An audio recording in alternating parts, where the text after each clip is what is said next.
السلام علیکم لسنرز۔ تین عورتیں تین کہانیاں اخباری جہاں کا ایک مقبول سلسلہ تھا۔ اسی عنوان کے تحت پیش خدمت ہے تین عورتیں تین کہانیاں۔ امید ہے ہماری یہ کاوش آپ کو ضرور پسند آئے گی۔ تو آئیے سنتے ہیں اس سلسلے کی پہلی کہانی، جس کا عنوان ہے پاگل پن، اور اس کی مصنفہ ہیں فرز صدیقی۔ تو آئیے شروع کرتے ہیں۔ شازیہ، میری سمجھ میں نہیں آتا کہ تم بلا وجہ چیزوں کی خریداری کے جنون میں اپنا وقت اور پیسہ کیوں برباد کرتی ہو؟ کیا حاصل ہوتا ہے تمہیں اس سے؟ میں نے انتہائی سنجیدگی سے لیکچر دینا شروع کر دیا۔ شازیہ کو جب بھی کوئی اس بارے میں نصیحت کرتا یا فضول خرچی کا احساس دلانے کی کوشش کرتا تو وہ بہت ہی ناک بھونچ چڑھاتی۔ اس کا کہنا تھا کہ ہم جس معاشرے میں زندہ ہیں، اس میں مادہ پرستی کو جو اہمیت حاصل ہے، اس کے بغیر ہماری حیثیت ایک بیکار پرزے کی سی ہے، جسے لوگ اٹھا کر سڑک کے کنارے پھینک دیتے ہیں۔ اس معاشرے میں زندہ رہنے کا تصور اسی وقت ممکن ہے جب اس مادہ پرستی کی دوڑ میں ہم شریک سفر رہیں۔ وہ ایک پڑھی لکھی لڑکی تھی، لیکن اس کی یہ فلسفیانہ منطق میری سمجھ سے بالا تر تھی۔ خود اس کا شوہر احمد بھی اس کی اس عادت سے سخت عاجز تھا۔ وہ بھی اکثر شازیہ کو سمجھاتا کہ یہ سب پیسے کا ضیاع ہے، خریداری کرنا کوئی بری بات نہیں، لیکن ہر عادت کا کوئی معقول جواز ہونا ضروری ہے۔ لیکن شازیہ ان باتوں کا کوئی خاص اثر نہ لیتی اور مجھے قائل کرنے کے لیے بے سروپا جواز پیش کرنے بیٹھ جاتی۔ میں تو سوچ رہی ہوں کہ یہ پردے بھی تبدیل کر دوں۔ کل مسز رخشی پوچھ رہی تھی کہ یہ اتنے خوبصورت پردے کب خریدے، اچھے لگ رہے ہیں۔ مسز رخشی کے تعریف کرنے کے باوجود میں نے پوچھا، ہاں، تم نہیں جانتی، دراصل اس تعریف کا مقصد یہ تھا کہ وہ مجھے یہ جتانا چاہ رہی تھیں کہ یہ پردے ڈالے ہوئے مجھے خاصا عرصہ ہو گیا ہے، اب انہیں تبدیل کر دینا چاہیے۔ تم کیا جانو کہ مجھے کتنی شرمندگی ہوئی۔ شازیہ نے پردوں کی تبدیلی کا جواز بھی پیش کر دیا۔ مجھے معلوم تھا کہ اس نے بازار جانے کے بارے میں سوچ لیا ہے تو وہ جا کر ہی رہے گی۔ کوئی آندھی، کوئی طوفان اسے اس سے باز نہیں رکھ سکتا۔ اچھا ٹھیک ہے، یوں کرو 2 گھنٹے بعد آ جانا، تب تک میں گھر کا کام نمٹا کر علی کو بھی تیار کر لوں گی اور خود بھی تیار ہو جاؤں گی۔ علی کو کیوں؟ شازیہ نے قدرے غصے سے پوچھا۔ یہ تم علی کو دم چھلا بنائے ہر جگہ اپنے ساتھ کیوں لیے پھرتی ہو؟ ایک تو وہ راستے میں تنگ بہت کرتا ہے، اور پھر ویسے بھی آج سردی کچھ زیادہ ہی ہے۔ اچھا ہے وہ گھر میں ہی رہے۔ شازیہ نے علی کو ساتھ نہ لے جانے کی مخالفت میں ایک ہی سانس میں کئی جواز پیش کر دیے۔ شازیہ علی کو ساتھ لے جانے کی مخالفت اس لیے نہیں کر رہی تھی کہ وہ بہت شرارتی ہے، بلکہ اس کا یہ رویہ اپنے دونوں بچوں کے ساتھ بھی تھا۔ شاید یہ اس کا شاپنگ کا بنیادی اصول ہو، لیکن جو کچھ بھی تھا میری نظر میں انتہائی غلط تھا۔ میں اس بات کی سخت مخالف تھی کہ بچوں کو گھر میں تنہا بند کر کے خود گھنٹوں بازار میں بے معنی شاپنگ میں وقت صرف کیا جائے۔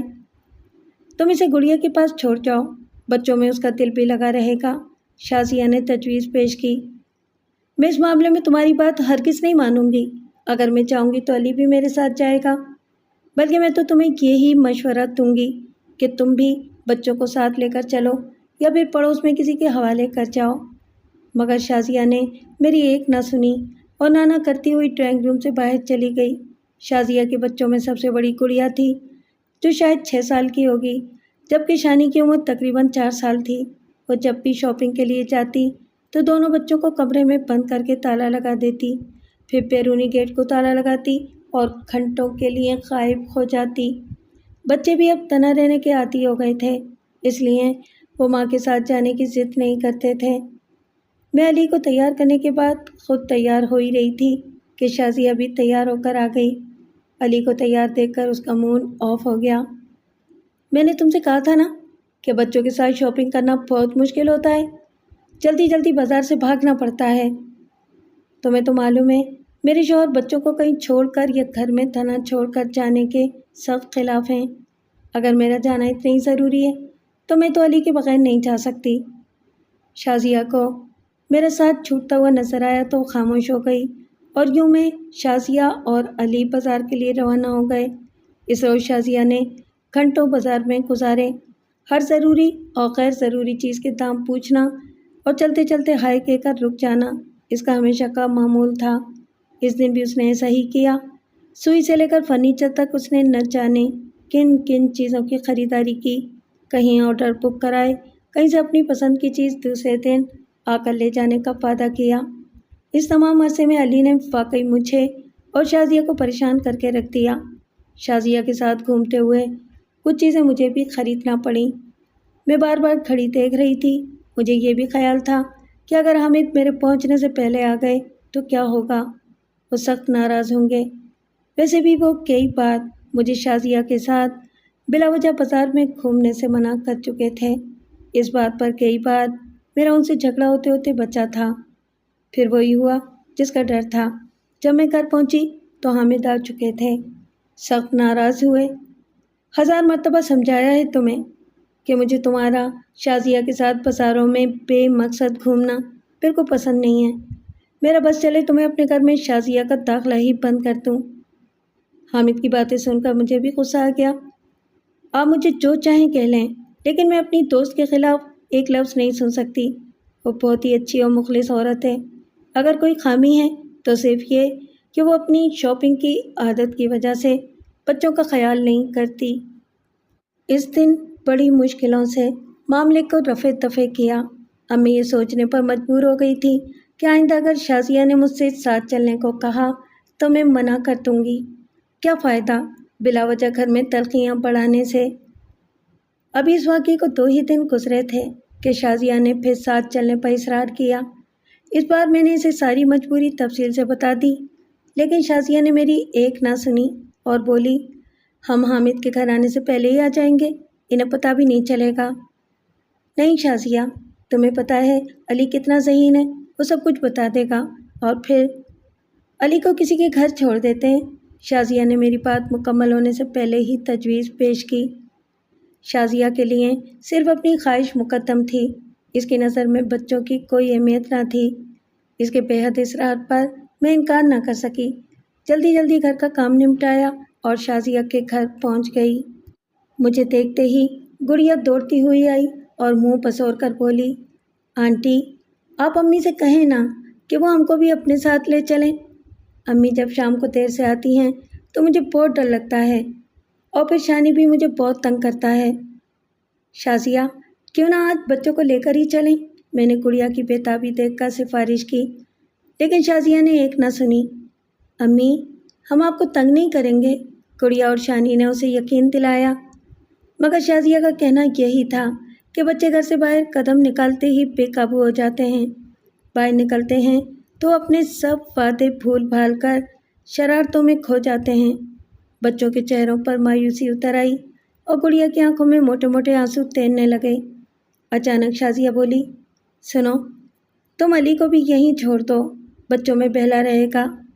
ایک لمحے کو تو مجھے شازیہ کی بات ٹھیک لگی، لیکن وہ شیطان بھلا گھر میں رہنے والا کب تھا؟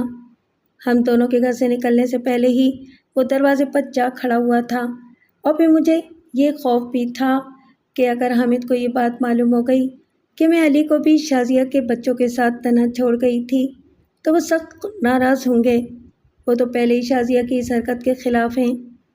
پھر وہی ہوا جو ہمیشہ ہوتا تھا، یعنی شازیہ نے گڑیا کو ہدایات دیتے ہوئے کمرے کو تالا لگا دیا اور شانی نے مچل مچل کر رونا شروع کر دیا۔ البتہ میں نے علی کو وہاں نہیں چھوڑا اور اسے ساتھ لے کر جانا پڑا۔ بازار میں سارا وقت مجھ پر حامد کا خوف طاری رہا۔ میں ان سے بلا وجہ بحث تو کر لیتی تھی، لیکن یہ حقیقت ہے کہ مجھ پر ان کا رعب ہر وقت حاوی رہتا تھا۔ وہ کوئی غیر اصولی بات بھی نہیں کرتے تھے۔ ظاہر ہے کوئی بھی شخص اپنی بیوی کا بلا وجہ بازار میں گھومنا اور بچوں کا بھوکا پیاسا مارے مارے پھرنا پسند نہیں کر سکتا۔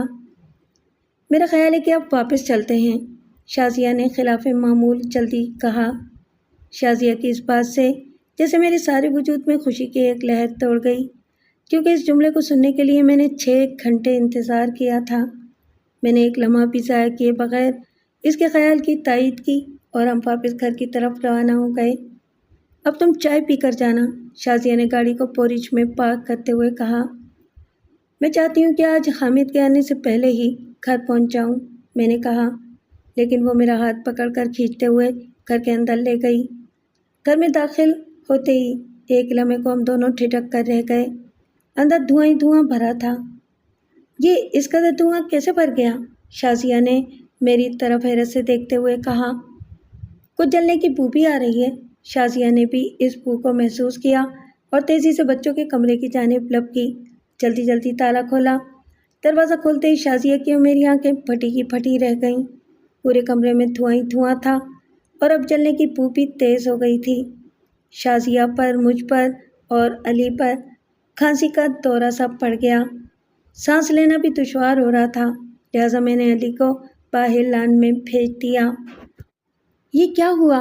کیسے ہوا؟ میرے بچے! پھر اس نے جنونی انداز میں بچوں کو آوازیں دینا شروع کر دیں۔ گڑیا، شانی، کہاں ہو تم لوگ؟ کہاں ہو تم دونوں؟ باہر آ جاؤ۔ لیکن کمرے کے اندر سے کوئی آواز نہ آئی۔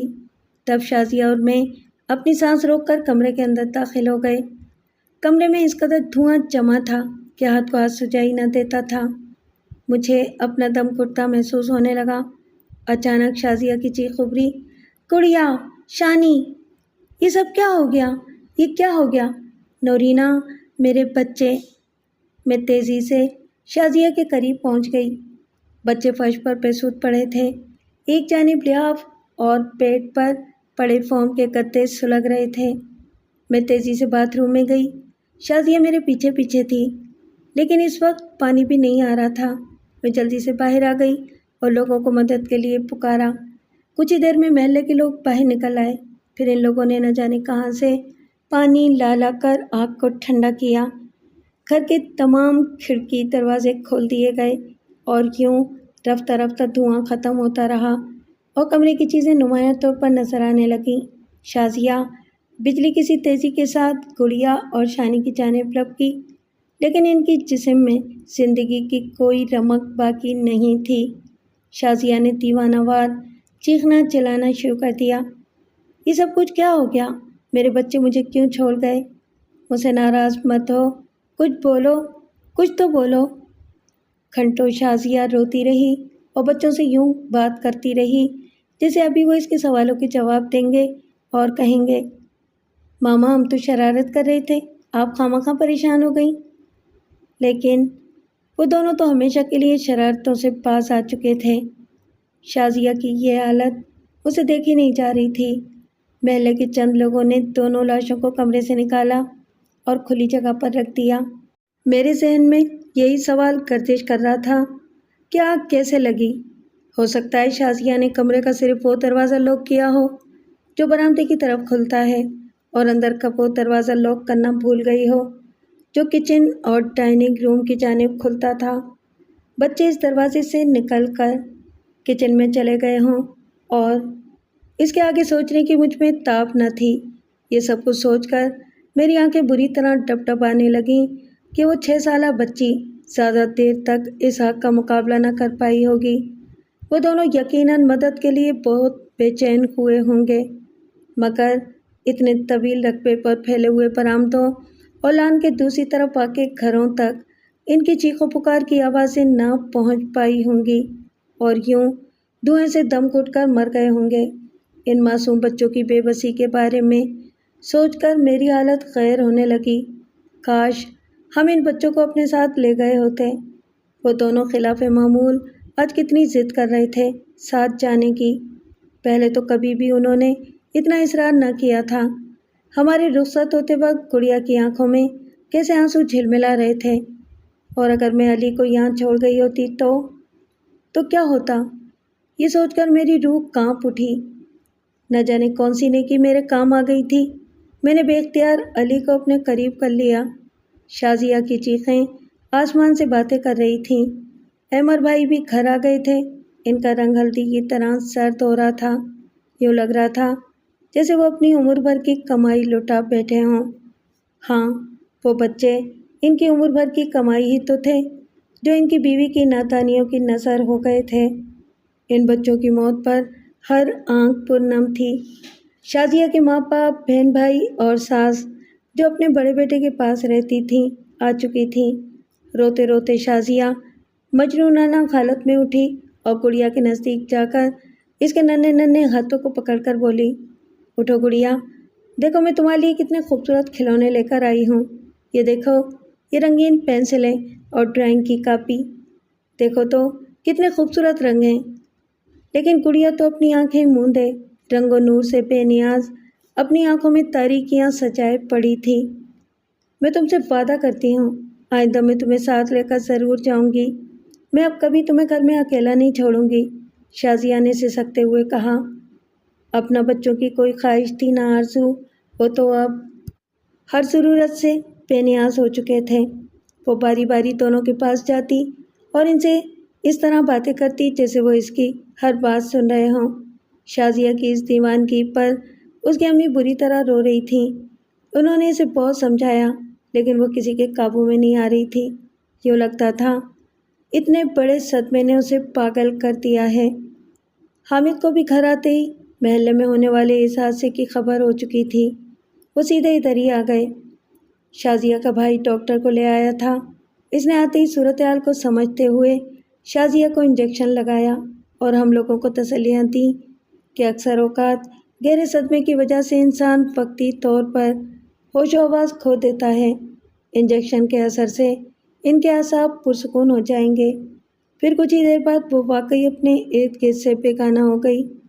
صبح جب اسے ہوش آیا تو اس کی دماغی کیفیت خاصی بہتر لگ رہی تھی۔ پوری رات سب نے جاگ کر گزاری تھی۔ شازیہ کے ہوش میں آنے سے پہلے ہی بچوں کو ان کی آخری آرامگاہ کی طرف روانہ کیا جا چکا تھا۔ جب شازیہ کو ہوش آیا تو وہ پھر رونے لگی۔ تم سب نے مجھ سے میری زندگی، میرے بچوں کو چھین لیا۔ تم ہی میرے سب سے بڑے دشمن ہو۔ کاش میں نے تمہیں حاصل کرنے کی ہوس میں بچوں کو گھر میں بند نہ کیا ہوتا۔ وہ کل بازار سے خریدی ہوئی چیزوں سے مخاطب تھی۔ واقعی وہ بے جان چیزوں کو حاصل کرنے کے شوق میں زندہ جیتے جاگتے قدرت کے عطیات کو بھول گئی تھی۔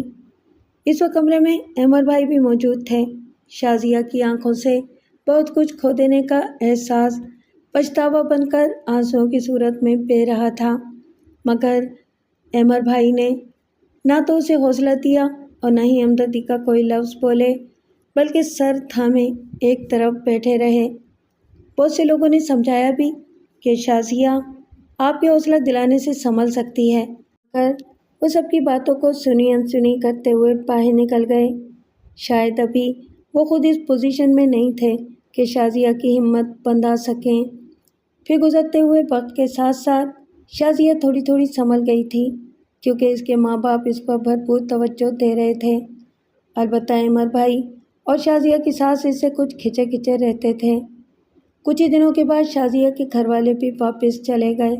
انہوں نے شازیہ کو بھی اپنے ساتھ لے جانا چاہا، مگر احمد بھائی اور ان کی ماں نے اس کی اجازت نہ دی۔ ابھی شازیہ کی ذہنی حالت مکمل طور پر سنبھلی نہیں تھی۔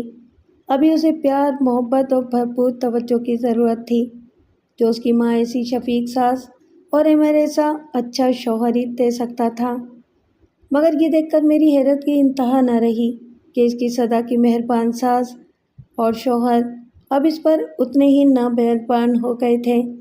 اسے جتنی توجہ کی ضرورت تھی، اسے اتنی ہی بے توجہی برتی جا رہی تھی۔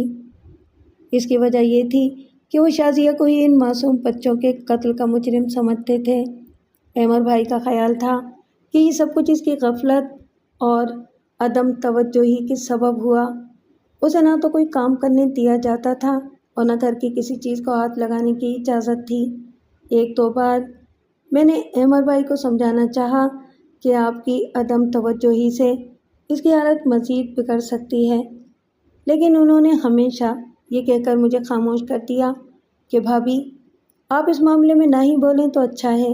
شازیہ جیسی عورتیں ہم محبت اور ہمدردی کے قابل نہیں ہوتی۔ اس کی بے پرواہی سے میرا ہنستا بستا گھر اجڑا ہے۔ اس کے لیے یہی بہت ہے کہ میں نے اسے اپنے گھر میں رکھا ہوا ہے، ورنہ ایسی عورتوں کو تو تڑپا تڑپا کر مارنا چاہیے۔ میں نے انہیں لاکھ سمجھانا چاہا کہ اسے قدرت کی طرف سے ایسی بھیانک سزا مل چکی ہے کہ اب اسے کسی اور سزا کا مستحق ٹھہرانا اس کے ساتھ سراسر ظلم ہوگا، مگر انہوں نے میری کسی بات سے اتفاق نہیں کیا۔ احمر بھائی اور ان کی والدہ کے رویے کی وجہ سے شازیہ کی ذہنی حالت اب روز بروز بگڑتی جا رہی تھی۔ وہ اب اکثر بہکی بہکی باتیں کرنے لگی تھی۔ اسے ہر وقت اس کے جرم کا احساس دلایا جاتا تھا۔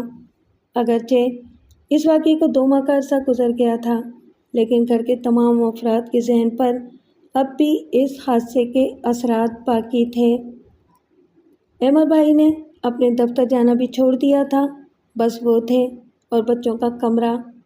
وہ ہر وقت اسی کمرے میں بیٹھے خلاؤں میں گھورتے رہتے اور جلے ہوئے سامان کو دیکھ دیکھ کر آنسو بہاتے رہتے۔ اس روز شازیہ نے گھر میں کچھ زیادہ ہی ہنگامہ مچایا ہوا تھا۔ جانے اس پر بچوں کی موت کا اثر زیادہ تھا یا اپنے جرم کا احساس اسے کچوکے لگاتا رہتا تھا۔ وہ بھی بچوں کے کمرے میں احمر بھائی کے پاس آ کر بیٹھ گئی۔ اس روز میں بھی وہیں موجود تھی۔ میں نے ان دونوں کو ایک کمرے میں دیکھا تو اس خیال سے کہ کہیں اس کمرے کی حالت دیکھ کر شازیہ اور احمر بھائی کے ذہن پر اس کے زیادہ گہرے اثرات مرتب نہ ہوں، میں بھی وہیں پہنچ گئی۔ علی بھی میرے ساتھ ہی تھا، جو کمرے میں موجود چیزوں کی چھیڑ چھاڑ میں لگا ہوا تھا۔ احمر بھائی، آپ شازیہ کو معاف نہیں کر سکتے؟ میں نے احمر بھائی کی سوچوں کے سلسلے کو توڑتے ہوئے کہا۔ شازیہ، جو بری طرح رو رہی تھی اور بین کر رہی تھی، میرے سوال پر خاموش ہو کر سوالیہ نگاہوں سے احمر بھائی کی طرف دیکھنے لگی۔ میں شازیہ کو کبھی معاف نہیں کر سکتا۔ اس نے میری ساری خوشیوں کو مجھ سے چھین لیا ہے۔ اس سے پہلے کہ میں کچھ اور کہتی، اچانک کمرے میں تیز موسیقی سے سب چونک پڑے۔ علی نے کمرے میں رکھے ہوئے ٹیپ ریکارڈر کو آن کر دیا تھا۔ میں تیزی سے ٹیپ بند کرنے کے لیے اٹھی تھی کہ موسیقی رک گئی اور شوں شاں کی آوازوں کے بعد کچھ بچوں کے بولنے کی آوازیں آنے لگیں۔ 1 منٹ رکیے، چلنے دیجیے ٹیپ کو۔ احمر بھائی کرسی پر سنبھل کر بیٹھ گئے اور ان آوازوں پر غور کرنے لگے۔ پہلے میں اپنی آواز بھروں گا، شانی کی آواز ابھری۔ نہیں، پہلے میں، گڑیا نے ضد کی۔ اچھا شانی، تم کوئی گانا سناؤ، گڑیا نے کہا۔ کون سا گانا؟ مجھے تو گانا نہیں آتا، پویم سناؤں؟ ہاں سناؤ۔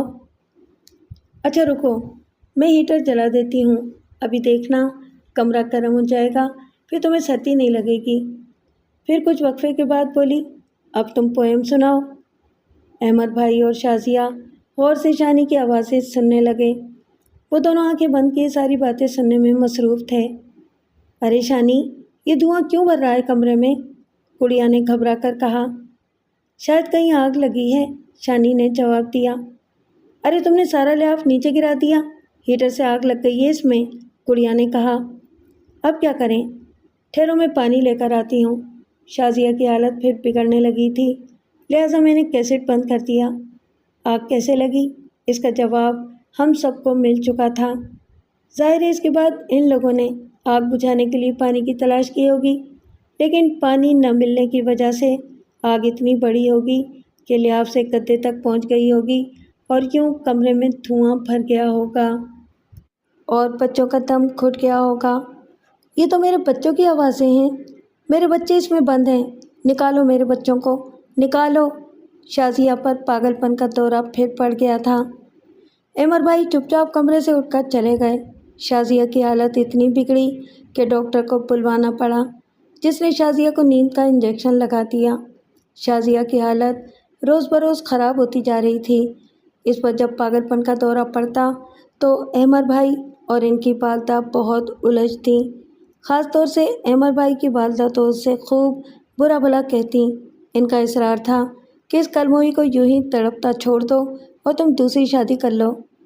پھر وقت گزرنے کے ساتھ ساتھ احمر بھائی کو بھی احساس ہوتا گیا کہ انہیں ایک ایسے ساتھی کی ضرورت ہے جو ان کا خیال رکھ سکے، ان کے غم کو بہلا سکے، اور یوں انہوں نے دوسری شادی کر لی۔ شازیہ بھی اسی گھر میں موجود تھی، جس کی اب اس گھر میں نوکروں سے بھی بدتر حیثیت تھی۔ احمر بھائی کا کہنا تھا کہ میں اسے تڑپا تڑپا کر ماروں گا۔ اب شازیہ کے گھر والے اسے ایک کمرے میں بند رکھتے تھے، حتیٰ کہ اسے میرے پاس آنے اور مجھ سے ملنے کی بھی اجازت نہ تھی۔ اس کا ذہنی توازن روز بروز بگڑتا جا رہا تھا۔ میں بھی اس کی یہ حالت دیکھ کر سوائے جلنے اور کڑنے کے اور کیا کر سکتی تھی؟ شازیہ سے ملنے پر پابندی لگ جانے کے بعد مجھے اس کے بارے میں کوئی اطلاع نہ مل سکی، کچھ علم نہ ہو سکا کہ وہ کس حال میں ہیں۔ 1 سال بعد ایک دن احمد بھائی ہمارے ہاں آئے، بہت خوش نظر آ رہے تھے۔ وہ اور خوش کیوں نہ ہوتے، اولاد چیز ہی ایسی ہوتی ہے۔ دوسری بیوی سے ان کے یہاں پہلا بیٹا ہوا تھا۔ اپنا سب کچھ گنوا دینے کے بعد ان کے لیے یہ خوشی واقعی بہت بڑی تھی۔ شازیہ کس حال میں ہے؟ میں نے ڈرتے ڈرتے پوچھا۔ احمد بھائی کچھ دیر خاموش رہے، پھر بولے، اس کے پاگل پن نے اسے پاگل خانے تک پہنچا دیا ہے۔ واقعی؟ میرا منہ حیرت سے کھلے کا کھلا رہ گیا۔ ہاں بھابھی، اس 1 سال میں میرے ساتھ کیا کچھ نہیں ہوا۔ نعمان کی پیدائش کے بعد اس کی حالت کچھ بہتر ہو گئی تھی۔ وہ نعمان کو اپنا بیٹا ہی سمجھتی تھی، لیکن مجھے اس کے پاگل پن کو دیکھتے ہوئے ہر وقت خوف محسوس ہوتا رہتا تھا کہ کہیں وہ نعمان کو کوئی نقصان نہ پہنچا دے۔ ثریا کو، میرا مطلب ہے کہ آپ کی دوسری بیوی کو، اس بات پر کوئی اعتراض تو نہیں تھا؟ کبھی نہیں، وہ تو اس کا بہت خیال رکھتی تھی۔ تھی سے آپ کی کیا مراد ہے؟ شازیہ کے پاگل پن کے ہاتھوں ثریا کو بہت تکلیفیں برداشت کرنا پڑیں۔ احمد بھائی نے افسردہ لہجے میں کہا، اس دن اس نے اپنے پاگل پن کے جنون میں ثریا کو قتل کر دیا۔ قتل؟ ہاں، صرف اس ڈر سے کہ کہیں ثریا نعمان کو اس سے چھین نہ لے۔ وہ اس پر اپنا مکمل حق جتاتی تھی۔ اسے کیا معلوم کہ اس نے اپنی جنونی محبت میں اس معصوم کو ہمیشہ ہمیشہ کے لیے ماں کی محبت سے جدا کر دیا تھا۔ پھر شازیہ پر مقدمہ چلا۔ میں نے اس پر مقدمہ دائر کر دیا تھا، لیکن عدالت نے اسے پاگل قرار دے کر پاگل خانے بھجوا دیا۔ کہانی نمبر 2، جس کی مصنفہ ہیں ریاض فاطمہ، اور اس کا عنوان ہے نئے ماموں۔ تو آئیے شروع کرتے ہیں۔ وہ شادی کے بعد عادل کے منہ سے باجی کا ذکر اتنی مرتبہ سن چکی تھی کہ انہیں دیکھنے کا اشتیاق بڑھتا جا رہا تھا۔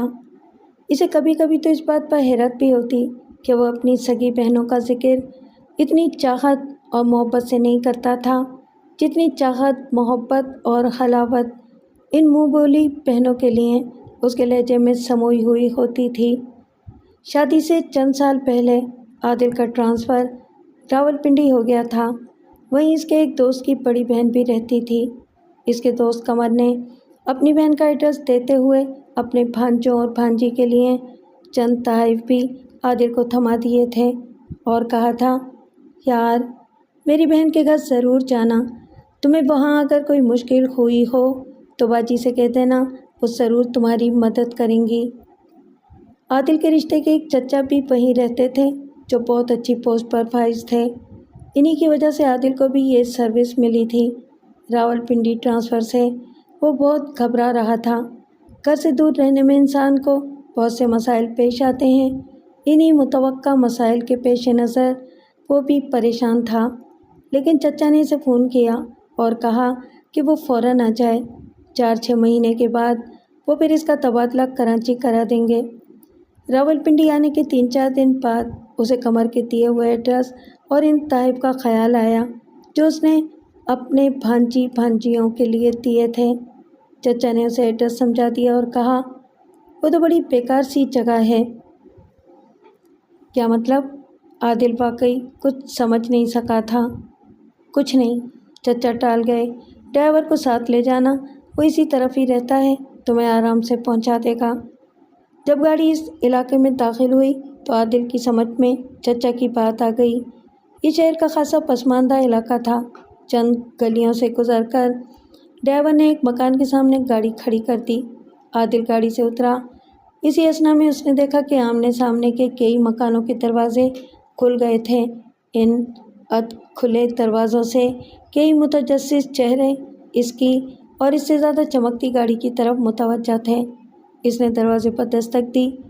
پہلی ہی دستک پر دروازہ کھل گیا۔ دروازہ درمیانی عمر کی ایک عورت نے کھولا تھا۔ اس نے تیز گلابی رنگ کے کپڑے پہنے ہوئے تھے، چہرے پر ہلکا ہلکا میک اپ تھا اور بالوں کو اونچے جوڑے کی شکل میں باندھا ہوا تھا۔ یہ فیض صاحب کا گھر ہے؟ عادل نے تصدیق کرنا چاہی۔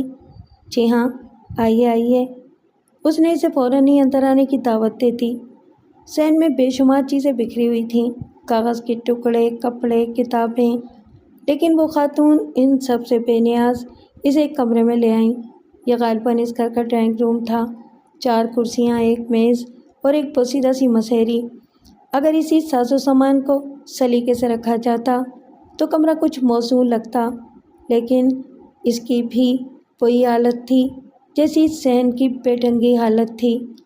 عادل خاتون کے سراپے اور مکان کی حالت کے متعلق سوچنے لگا۔ فیض تو گھر میں نہیں ہے، وہ ٹیوشن پڑھانے گئے ہوئے ہیں، بس ابھی آتے ہی ہوں گے۔ آپ کہیے کہاں سے تشریف لائے ہیں؟ خاتون کے لہجے میں خط درجہ شیرینی تھی۔ میں دراصل کراچی سے آیا ہوں، یہاں میرا ٹرانسفر ہو گیا ہے۔ آپ کے بھائی قمر نے مجھے آپ کا ایڈریس دیا تھا اور یہ کچھ تحفے بھی آپ کے بچوں کے لیے بھیجے تھے۔ یہ کہتے ہوئے اس نے بیگ ان کے ہاتھ میں تھما دیا۔ تم قمر کے دوست ہو؟ وہ مجھے بے حد پیارا ہے، اسی کے ناطے سے تم میرے لیے قمر کے برابر ہی ہو۔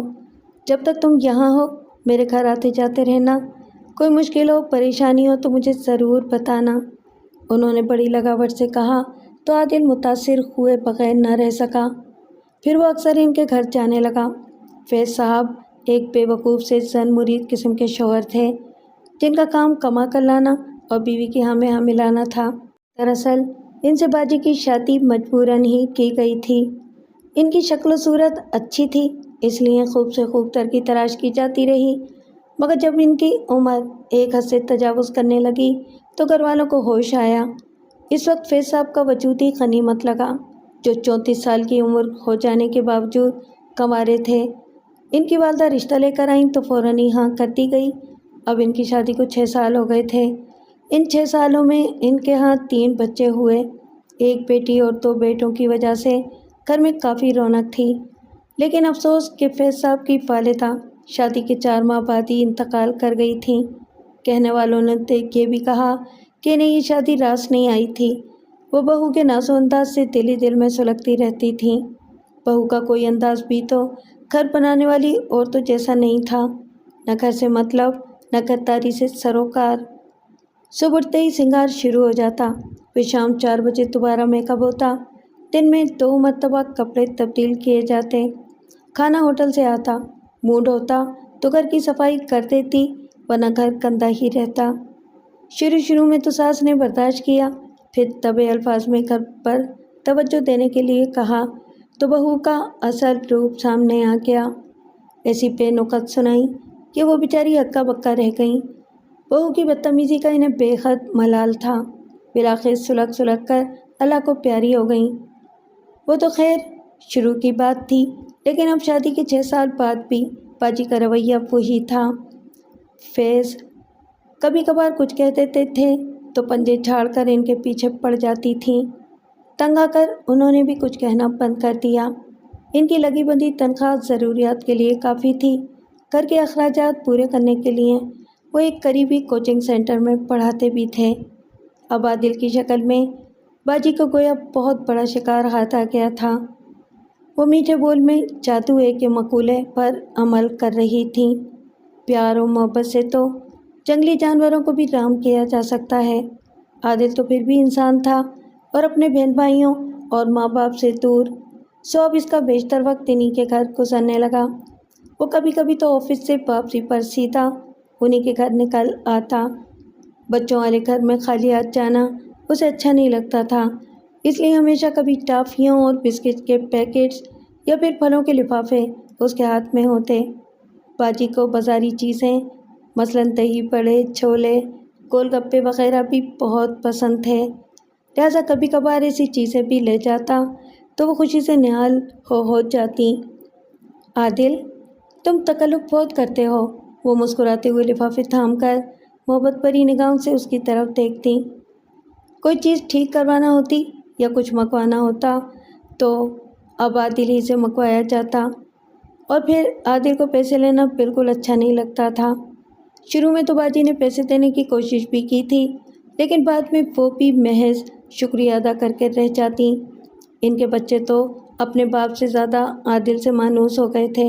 کوئی کہتا عادل ماموں میری پینسل ٹوٹ گئی ہے، پینسل لا دیں۔ وہ 7 کاپیاں بھی خرید لیتا۔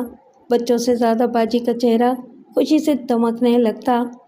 وہ کہتی مجھے بتا کر جاتے کہ تم بازار جا رہے ہو، میں بھی اپنی چیزیں منگوا لیتی۔ آپ کو کیا منگوانا ہے مجھے بتا دیں، کل میں آفس سے واپسی پر لیتا ہوا آ جاؤں گا۔ وہ بڑی تابیداری سے کہتا بتا دوں گی، لو پہلے یہ کباب تو کھا لو، میں نے خاص طور پر تمہارے لیے بنائے ہیں۔ وہ گرم گرم کبابوں کی پلیٹ اس کے سامنے رکھ دی۔ وہ گھر سے اتنا غائب رہنے لگا کہ چچی بھی اس کی طرف سے فکر مند رہنے لگیں۔ پہلے تو وہ یہی سمجھی کہ عادل نے نئے دوست بنا لیے ہیں اور انہی کے ساتھ وقت گزارتا ہے، لیکن پھر انہوں نے سوچا کہ اگر دوست ہوتے تو وہ بھی تو اس سے ملنے اس کے پاس آیا کرتے۔ ایک دن انہوں نے عادل سے پوچھ ہی لیا یہ آج کل تم کہاں ہوتے ہو بیٹا؟ عادل کے دل میں کوئی چور تو تھا نہیں کہ وہ چھپاتا، سیدھے سباؤ بتا دیا کہ وہ اپنے ایک دوست کی بہن کے گھر جاتا ہے جو اسے بہت چاہتی ہیں۔ چچی سمجھدار خاتون تھی، انہوں نے کچھ سوچ کر کہا تم ان کے گھر جاتے ہو، مجھے بھی تو ان سے ملواؤ یا پھر انہیں ہی کسی دن یہاں لے کر آ جاؤ۔ وہ اپنے ساتھ باجی کو لایا تو چچی دیکھتی کی دیکھتی رہ گئیں۔ 16 سنگار اور بھی اس قدر چٹک مٹک، چچی کے چہرے پر ناگواری کی لہر سی ابھری، لیکن ضبط کر کے وہ بات چیت کرنے لگیں۔ جلد ہی وہ باجی کی چاپلوسیانہ اور خوش آمدید گفتگو سے اوب گئیں۔ عادل میری طبیعت کچھ خراب ہو رہی ہے، تم فاطمہ سے کہہ دو چائے اور ناشتے کا بندوبست کریں۔ شام کو انہوں نے چچا سے بات کی اور اگلے ہی دن سے وہ بڑی خاموشی کے ساتھ عادل کے دوبارہ کراچی ٹرانسفر کی دوڑ دھوپ کرنے لگے۔ 1 ماہ کے اندر ہی اندر ان کی کوششیں بارآور ثابت ہوئیں۔ عادل کے ٹرانسفر کا سب سے زیادہ دکھ باجی ہی کو تھا۔ وقت رخصت ان کی آنکھیں آنسوؤں سے ٹپٹپائی ہوئی تھیں۔ عادل کو بھی بہت دکھ تھا، لیکن اس نے انہیں کافی تسلی دی، بچوں کو بہت سے تحفے اور باجی کو میک اپ کا سامان، چوڑیاں اور سوٹ کا تحفہ دیا اور ایک دوسرے کو خط لکھنے کے وعدے ہوئے۔ عادل کے جانے سے پہلے چچی نے اس کی امی کے نام نہ جانے کیسا خفیہ خط بھیجا تھا کہ اس کے کراچی پہنچتے ہی اس کی شادی کا سلسلہ شروع ہو گیا۔ مریم اسے بھی بہت اچھی لگی اور اس نے فوراً شادی کے لیے اپنی رضامندی کا اظہار کر دیا۔ مریم نے اردو میں ایم اے کیا تھا، سمجھدار اور سلیقہ شعار لڑکی تھی، اسے ٹوٹ کر محبت کرتی تھی۔ شادی میں اس نے باجی کو بھی بلایا تھا، لیکن وہ بچے کی بیماری کی وجہ سے نہ آ سکی تھیں۔ البتہ ان کا خط عادل کے نام ضرور آیا تھا۔ مریم نے بھی پڑھا۔ اس دن عادل نے دل کھول کر باجی کی باتیں کیں۔ مریم بغور سب کو سنتی رہی، گو کہ کچھ باتیں اسے قابل اعتراض بھی لگیں، لیکن نئی نئی شادی تھی اس لیے کچھ کہنا مناسب نہ سمجھا اور خاموش رہی۔ عادل کی شادی کے 2 سال بعد قمر کی شادی بھی ٹھہر گئی۔ قمر باجی کا سگا بھائی تھا، اس لیے وہ کراچی آئیں، عادل سے بھی ملی۔ عادل نے خوب خاطر مدارات کی۔ مریم کو یہ عورت بالکل اچھی نہ لگی جو اس سے زیادہ اس کے شوہر کی طرف متوجہ تھی۔ پکنک کے لیے بھی ایک دن مقرر ہوا۔ شہر کے 3-4 تفریحی مقامات کی سیر عادل نے باجی اور ان کے بچوں کو کرائی۔ فیض صاحب چھٹی نہ ملنے کی وجہ سے شادی میں شریک نہیں ہو سکے تھے۔ پکنک کی کیا ضرورت ہے؟ مریم نے دبے دبے لہجے میں کہا تو عادل نے اسے غصے سے گھور کر دیکھا۔ زیادہ قابلیت جھاڑنے کی ضرورت نہیں ہے، اس نے مریم کو ڈانٹ دیا۔ پھر روانگی کے وقت عادل انہیں اسٹیشن بھی چھوڑنے کے لیے گیا۔ تحائف کے بہت سے لفافے اس نے چلتے وقت باجی کو تھما دیے تھے۔ مریم جاگتی آنکھوں سے سب کچھ دیکھتی رہی۔ ساس اور نندوں سے کچھ کہنا بیکار تھا، کیونکہ شادی کے بعد روایتی حسد اور رشک یہاں بھی پیدا ہو گیا تھا۔ وہ لوگ تو چاہ ہی یہی رہی تھیں کہ عادل اور مریم کے درمیان جھگڑے پیدا ہوں، اور مریم ایسا کر کے اپنے آپ کو تماشا نہیں بنانا چاہتی تھی، سو چپ رہی۔ انہی دنوں اس نے محسوس کیا کہ عادل کچھ پریشان سا ہے۔ کئی مرتبہ تو مریم کو محسوس ہوا جیسے وہ اسے کچھ کہنا چاہتا ہو لیکن کہہ نہ پا رہا ہو۔ آخر ایک دن وہ اسے جھجکتے ہوئے کہنے لگا، مریم مجھے 5000 روپوں کی ضرورت ہے، لے لیجیے گا، مریم نے خوش دلی سے جواب دیا۔ عادل کی تقریباً پوری تنخواہ بینک میں جمع ہو جاتی تھی۔ اکاؤنٹ مریم کے نام تھا، جب بھی ضرورت پڑتی پیسہ نکلوا لیا جاتا۔ اچانک اتنی رقم کی ضرورت کیسے پڑ گئی؟ مریم کے ذہن میں کچھ نہ تھا، اس لیے یوں ہی پوچھ بیٹھی۔ دراصل وہ راولپنڈی والی باجی کو رقم کی ضرورت ہے، انہوں نے منگوائے ہیں۔ اوہ، وہ اس کے سوا کچھ نہ کہہ سکی۔ ان کا فون آیا تھا؟ کب؟ یہاں گھر پر نہیں بلکہ آفس میں آیا تھا، کل خط بھی آیا ہے۔ مریم کی پیشانی پر ناگوار شکنیں پڑ گئیں۔ اس نے سوچا رابطہ بھی ختم نہیں ہوا، گو کہ بظاہر رشتہ مقدس صحیح، لیکن قائم تو خود غرضی کی بنیاد پر ہی ہے۔ اس نے نظر اٹھا کر عادل کی طرف دیکھا اور بولی، عادل، آپ اتنے تعلیم یافتہ ہیں، سمجھدار اور ذہین بھی ہیں۔ بقول آپ کے کسی انسان کا چہرہ دیکھتے ہی آپ اس کی فطرت سے واقف ہو جاتے ہیں۔ مطلب کیا ہے تمہارا؟ عادل اس کی تمیز سے اکتا سا گیا۔ مطلب یہ ہے کہ آپ ان باجی صاحبہ کو اب تک کیوں نہیں سمجھ سکے؟ میری سمجھ میں نہیں آتا کہ تمہیں ان سے اتنی چڑ کیوں ہے۔ وہ جب یہاں آئی تھیں تو ان کا رویہ تو تمہارے ساتھ بہت اچھا تھا، لیکن تمہارا رویہ عجیب روکھا روکھا سا تھا۔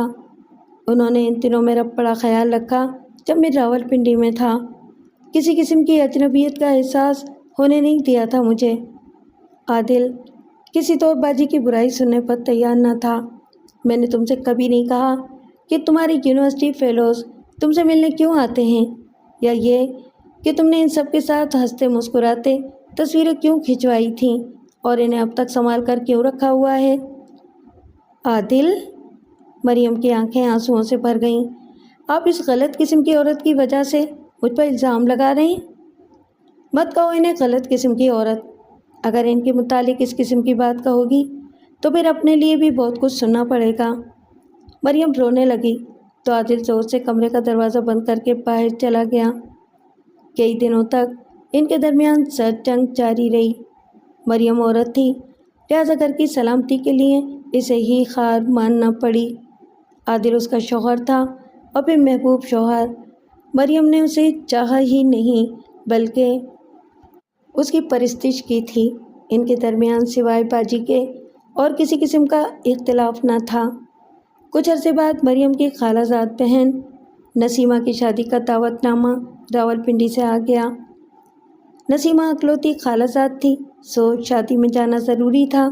عادل بھی بخوشی تیار ہو گیا، بولا، چلو اچھا ہے، اس بہانے باجی سے بھی ملاقات ہو جائے گی۔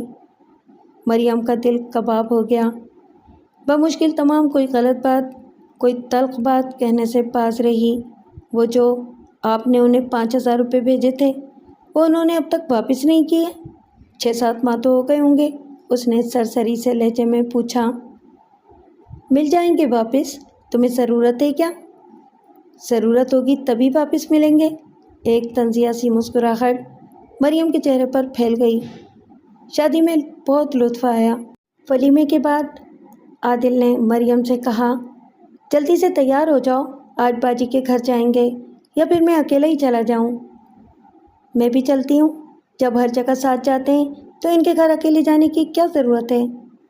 سبز خوبصورت سے شیڈ کا لباس پہن کر مریم نے ہلکا پھلکا میک اپ کیا، جوڑا بنایا، آئینے میں اپنے آپ کو دیکھا اور مطمئن ہو کر ڈریسنگ ٹیبل کے سامنے سے ہٹ گئی۔ راستے میں عادل نے 3-4 طرح کے پھل خریدے۔ اس کا چہرہ اندرونی مسرت سے کھلا جا رہا تھا۔ دروازہ باجی ہی نے کھولا، وہ تو شاید دروازے ہی سے لگی بیٹھی رہتی تھیں۔ تینوں بچے بھی عادل سے لپٹ گئے، وہ انہیں پیار کرنے لگا۔ گھر کی وہی ابتر حالت تھی، پورے گھر میں چیزیں بکھری پڑی تھیں، لیکن باجی کا سنگار ماند نہیں پڑا تھا۔ سستے لیکن شوخ رنگ کے لباس میں چہرہ حسب معمول میک اپ زدہ ہی تھا۔ اپنے مخصوص لگاوٹ بھرے انداز میں عادل سے مخاطب رہیں۔ مریم مصنوعی مسکراہٹ چہرے پر سجائے بیزار سی بیٹھی تھیں۔ باجی ان کے لیے چائے بنا کر لائیں۔ مریم نے پیالی اٹھائی، اتنے میں باہر کسی کار کے خارن کی آواز آئی۔ مریم کی توجہ باجی پر ہی تھی۔ اس نے محسوس کیا کہ باجی کا رنگ ایک لمحے کے لیے اڑ گیا۔ گڈو نے دروازہ کھول دیا تھا۔